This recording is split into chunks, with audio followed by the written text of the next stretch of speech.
Hello student, welcome my channel She Academy. Now we are coming to the question number 7 with exercise 3.3 for class 8, and in this question we have the adjacent figure HOPE is a parallelogram. तो यहाँ पर हो गया HOPE. Find the angles measure XYZ. State the properties you use to find them. Okay तो यहाँ हमें XYZ की value find करनी है और हमें मेंशन करना है उनकी जो प्रॉपर्टी है वो हमने कौन सी यूज़ की है.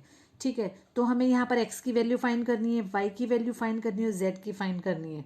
तो ये हमारे पास एक पैरेललोग्राम है. तो पैरेललोग्राम में ये एंगल और ये अपोजिट जो एंगल्स है वो इक्वल होते हैं, बट ये एंगल हमारे पास नहीं है. तो इसको हम फॉर्म करते हैं एंगल ए. तो हम इसे क्या लिखेंगे, angle 1 plus 70 is equal to है 180. Why? Because it's a linear pair. Linear pair एक लाइन में फॉर्म हो रहा है. इसके लिए मैंने हिंट दिया था ना, लीनियर पेयर के लिए ये वाला जो साइन आता है. तो ये एंगल और ये एंगल कौन सा हो गया, लीनियर पेयर. तो एंगल 1 इज इक्वल टू है 180 minus 70, then it's a 110 degree. तो एंगल 1 की वैल्यू कितनी आ गई है, 110. तो हमने फर्स्ट प्रॉपर्टी यहाँ पर लीनियर पेयर की है. अब angle 1 equal angle x. Angle 1 equal है angle x is equal to है एंगल 1.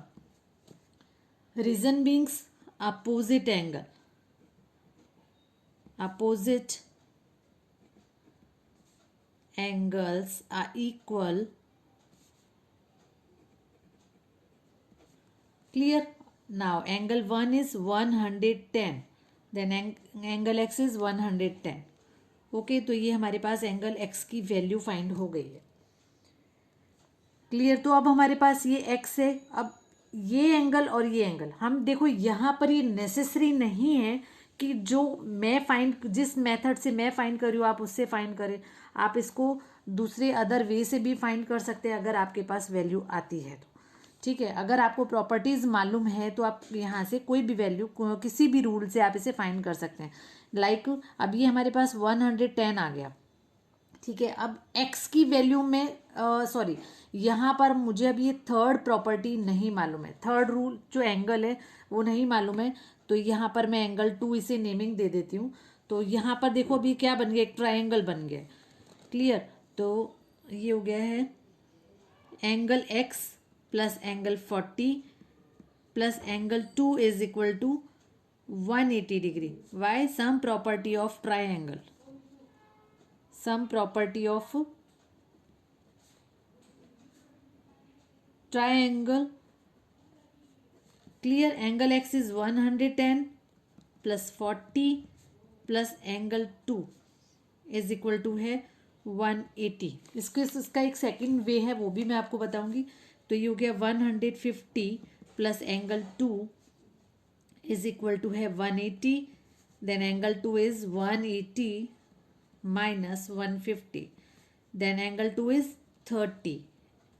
angle 2 is 30 मीन्स हमारे पास जो ये एंगल है वो कितना हो गया है 30.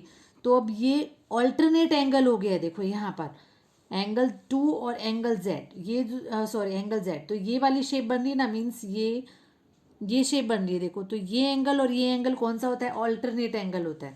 तो हम यहाँ पर क्या लिखेंगे, angle z is equal to है एंगल 2, और एंगल 2 हमने क्या फाइंड किया है 30 डिग्री. अब reason beings alternate angle. Alternate angle. Clear? तो z की वैल्यू हमारे पास क्या फाइंड आउट हो गई है, z की वैल्यू हमारे पास जो फाइंड आउट हुई है वो है 30. तो ये पूरा जो एंगल हो जाए सॉरी ये जो पूरा एंगल है वो किसके इक्वल हो जाएगा, इन दोनों के इक्वल हो जाएगा.